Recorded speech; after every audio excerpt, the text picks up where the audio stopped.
It does. It does in the fact that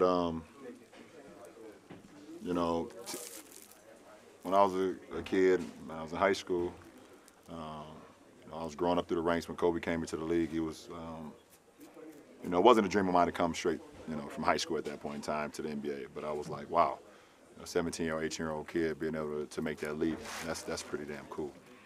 Um, and as I started playing more ball and I went into high school, the things that he was doing on the floor, I admired and wanted to be a part of. I went to ABCD camp, and he came and talked to all the kids that was there, and I happened to be one of the kids that was there, and I was just listening. I was just trying to soak everything up I could. And I remember one thing that he said. He was like, if you want to try to be, great at it, or want to be one of the greats, you got to put the work in. There's no substitution to work. And I was a 15-year-old kid at that camp. You can actually find the footage of him at that camp.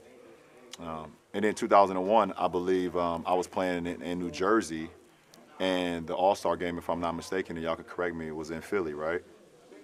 Yeah, that Saturday, me and Maverick drove to the Intercontinental downtown Philadelphia, and he gave me a pair of his shoes, which I ended up wearing that following night. It was the red, white, and blue Kobe's. I was a 15, and he was a 14, and I wore them anyways. And I sat and just talked to him for a little bit. He gave me the shoes. I rocked them in the game. And it was the same night that we played Oak Hill against Melo. And then I saw what he was able to do the very next night, winning MVP here in Philly. That following night. As I got drafted, I still just admired him.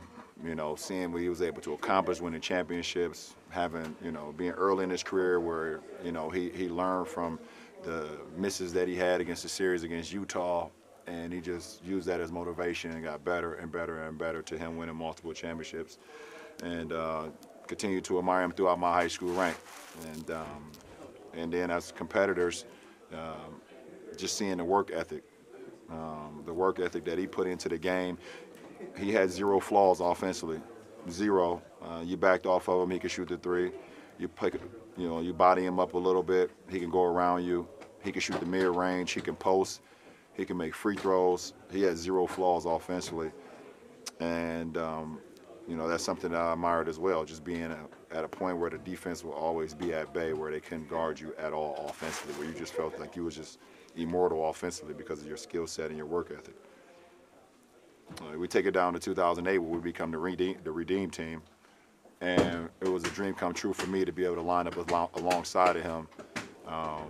Just admiring him for so many years, and seeing him from afar, and then being able to be in practices with him, and me watching and learning. So on. I mean, it's just too much. It's just too much. The story is just too much. It doesn't make sense. And just to make a long story short, now I'm here in the Lakers uniform in Philadelphia, where he's from, where one of the first time I ever met him, gave me his shoes, he won All-Star Week. It's surreal. It doesn't make no sense, but the universe just puts things in your life, and when you live in the right way, or you just giving everything to whatever you're doing, things happen organically, and it's not supposed to make sense, but it just happens. And I'm happy to be in any conversation with Kobe Bryant, one of the all-time greatest basketball players to ever play, one of the all-time greatest Lakers. The man got 2 jerseys hanging up in Staples Center. It's just crazy.